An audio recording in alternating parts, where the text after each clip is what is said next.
শুভ সকাল সবাইকে। তোমরা সবাই কেমন আছো? আশা করি তোমরা সবাই ভালো আছো।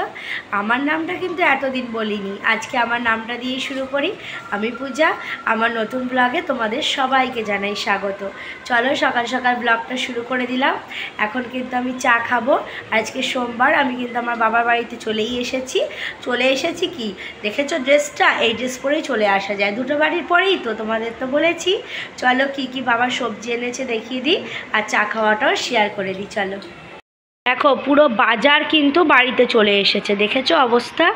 এই দেখো, এই পটলের রেসিপিটা কিন্তু আজকে তোমাদেরকে দেখাবো। হ্যাঁ, এই দেখো গাজর, এগুলো না ফ্রিজে ছিল, বাবারা কি করেছে দেখো, পচিয়ে দিয়েছে জিনিস। বিট, আর আজকে এনেছে এই যে এগুলো কলমি শাক, গাজর, টমেটো, কুমড়ো, বিট, ঢ্যাঁড়স, আর এই যে পালং শাক, আলু, পেঁয়াজ, তার সাথে আছে কিন্তু পটল, আর এখানে আছে কাঁচা লঙ্কা।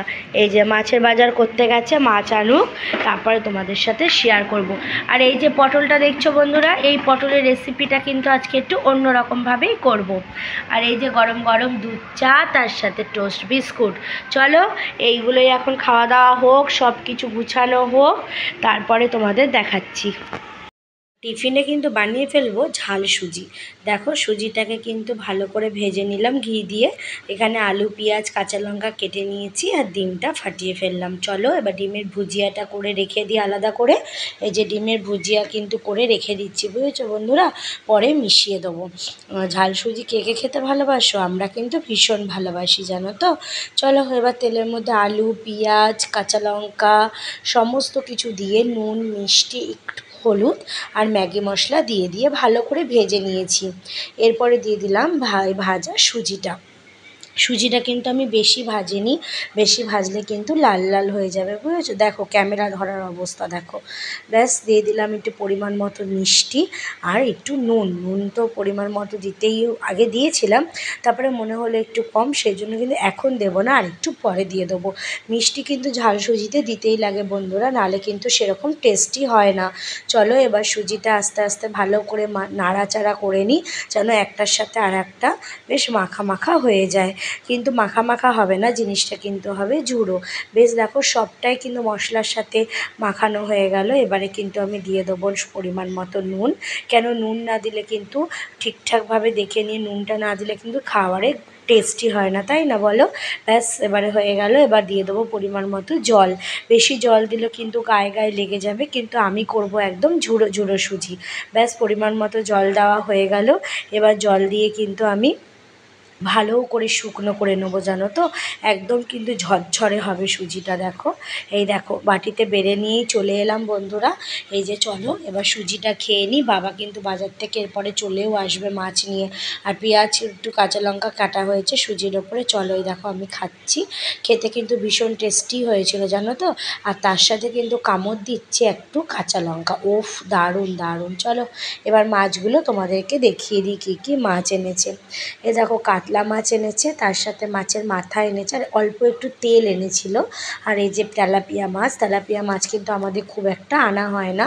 এই যে এটা চিংড়ি মাছ কিন্তু পটলটা দিয়ে একটু অন্যভাবেই করব, তোমাদেরকে বললাম। এই জন্য কিন্তু চিংড়ি মাছটা ভালো করে ভেজে নিচ্ছি। দেখো মাঝখানে না আমার ফোনটা একটু হ্যাং করে গেছিলো, আমি এডিট করার সময় চেষ্টা করেছিলাম কিন্তু সেটা ঠিক করতে পারিনি। চলো এবারে চিংড়ি মাছটা তুলে রেখে এটার মধ্যে পেঁয়াজ, রসুন, টমেটো, কাঁচা লঙ্কা কিন্তু ভেজে নিলাম। এগুলো কিন্তু সব কোথায় যাবে জানো বন্ধুরা? একটু সামান্য নুন দিয়েছি, এগুলো সোজা চলে গেল মিক্সিতে। এই যে মিক্সিতে পেঁয়াজ দিয়ে দিলাম, তার মধ্যে কিন্তু ভাজা চিংড়ি মাছগুলো দিয়ে দেবো। দিয়ে কিন্তু একসাথে এগুলোকে কি করব, এগুলো মেলবন্ধন হবে। দেখো সব বেটে নিয়েছি, বাটা হয়ে যাওয়ার পর এগুলোকে রেখে দিলাম। এই যে কড়াইতে দিয়ে দিলাম জিরে আর শুকনো লঙ্কা ফোড়ন। চলো এর মধ্যে এবার বাটা মশলাটাকে পুরো দিয়ে দেবো। দিয়ে তার মধ্যে পরিমাণ মতো লঙ্কার গুঁড়ো, হলুদের গুঁড়ো, সামান্য একটু জিরের গুঁড়ো দিতে পারো, আর কাশ্মীরি লঙ্কা আমরা একটু ব্যবহার করি যাতে কালারটা ভালো আসে। এই যে চিনি দিয়ে দিলাম। ব্যাস এবার হয়ে গেল পটলটা রান্না। এই হচ্ছে আমার পটলের রেসিপি, জানো তো। হ্যালো বন্ধুরা, আমি কিন্তু অনেকটা সময় পর আবার সন্ধেবেলা চলে এলাম। দুপুরবেলা কিন্তু লাস্ট পটলের রান্নাটাই তোমাদেরকে শেয়ার করেছিলাম।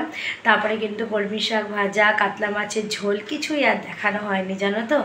গল্প করতে করতেই সময় কেটে গেছে, তাই আর কিচ্ছু দেখাতে পারিনি। একদম দুপুরবেলা খাওয়া দাওয়া করে ঘুম থেকে উঠে এখন সন্ধেবেলা ফিরে এসেছি। মেয়ের দুধ গরম বসিয়ে দিয়েছি, আর আমাদের হবে চা। কর্তামশাই গেছে চপ আনতে, তোমাদেরকে দেখাবো সেটা কী চপ আনে। আর এখন রান্নাগুলো আছে, তোমাদেরকে আমি একবার শেয়ার করে দেবো যে রান্নাগুলো কীরকম ফাইনাল লুক হয়েছিল। আর কলমি শাকটাই শেষ হয়ে গেছে, আর সবই কিন্তু আছে, তোমাদেরকে দেখাচ্ছি।